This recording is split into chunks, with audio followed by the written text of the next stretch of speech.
আসসালামু আলাইকুম। ছাদ বাগানের আরও একটি সুন্দর ভিডিও নিয়ে আসলাম আপনাদের জন্য। ছাদ বাগানে বেশ কয়েক রকমের শাক হয়েছে, মাশাআল্লাহ খুব সুন্দর লাগছে শাকগুলো দেখতে। আর বৃষ্টির পর যেন সব গাছগুলো আরও বেশি সুন্দর হয়ে উঠেছে। দেখতে কী যে ভালো লাগছিল, একদম সবুজ, সতেজ, পরিষ্কার পরিচ্ছন্ন, চোখ জুড়িয়ে যাচ্ছিল।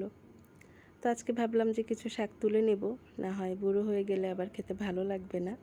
তো সেই মুহূর্তটাই আপনাদের সঙ্গে শেয়ার করব।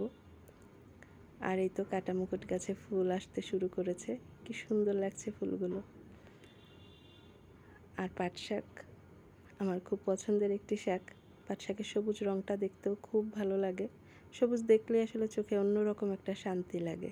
আর পাট শাকের মধ্যে এই তো পুঁই শাক, পাতাগুলো মাশাআল্লাহ বেশ বড় বড়, মোটা মোটা, ভারী ভারী, গাঢ় সবুজ রঙের। আরেকটা বিষয় আপনাদের সঙ্গে শেয়ার করব, সেটা হচ্ছে এই তো আমার ধুন্দুল গাছে এই প্রথম ধুন্দুল হয়েছে, মাশাআল্লাহ বেশ বড় হয়েছে। এটাও আজকে কেটে নিব। তো আমি যেহেতু ভিডিও করছি, এক হাতে ফোন ধরে আছি, আরেক হাতে কাটতে গেলে নিচে পড়ে যাবে, তাই আমার মেয়েকে ডেকে বললাম, মা তুমি একটু ধরো, আমি এটা কাটবো। সে তো মহা খুশি, ছাদ বাগানে তাকে কিছু করতে দিলে সে অনেক খুশি হয়ে যায়। তো সে ধরে রাখলো আর আমি কেটে নিলাম। মাশাআল্লাহ খুব বড় হয়েছে সাইজটা। তো সে আবার এটা নিয়ে একটু দুষ্টুমি করলো। আর এখন পাট শাক তুলে নিব। পাট শাকগুলো বেশ বড় হয়েছে, পাতাগুলো তুলতেও খুব ভালো লাগছিল, এত নরম নরম, তেমন একটা কষ্টই হচ্ছিল না তুলে নিতে। পাট শাক আমার পছন্দের একটি শাক। পাট শাকের ডাল রান্না করি, তারপর চিংড়ি দিয়ে ভাজি করি, আবার পাট শাক, পুঁই শাক, আলুর শাক তিনটা একসঙ্গে করেও আমি চিংড়ি দিয়ে একটু মাখা মাখা করে রান্না করি, সেটাও আমার খুব ভালো লাগে। আপনারা কে কীভাবে পছন্দ করেন জানি না, এক একজনের পছন্দ এক এক রকম।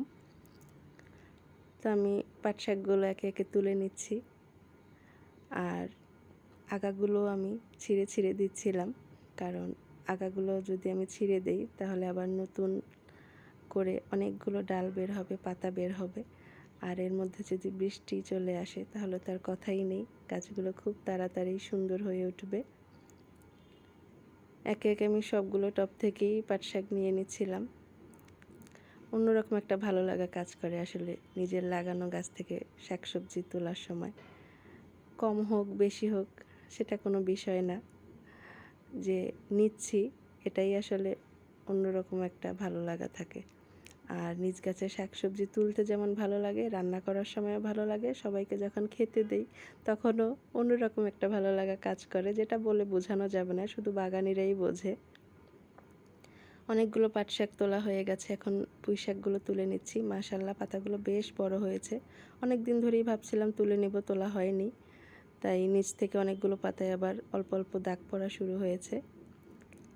এগুলো তুলতেও এত ভালো লাগছিল, একদম নরম, টাচ করার সঙ্গে সঙ্গেই যেন ছুটে ছুটে আসছিল। সুন্দর না শাকগুলো, মাশাআল্লাহ। তো এই তো একে একে আমি অনেকগুলো শাক তুলে নিলাম, খুব ভালো লাগছিল তুলতে। তো এই তো হয়ে গেল আমার শাক তোলা, এখন ঘরে ফেরার পালা। তো বাসায় এসে আবার এই তো শাকগুলো এখন ঢেলে নিব। মাশাআল্লাহ অনেকগুলো শাক হয়েছে।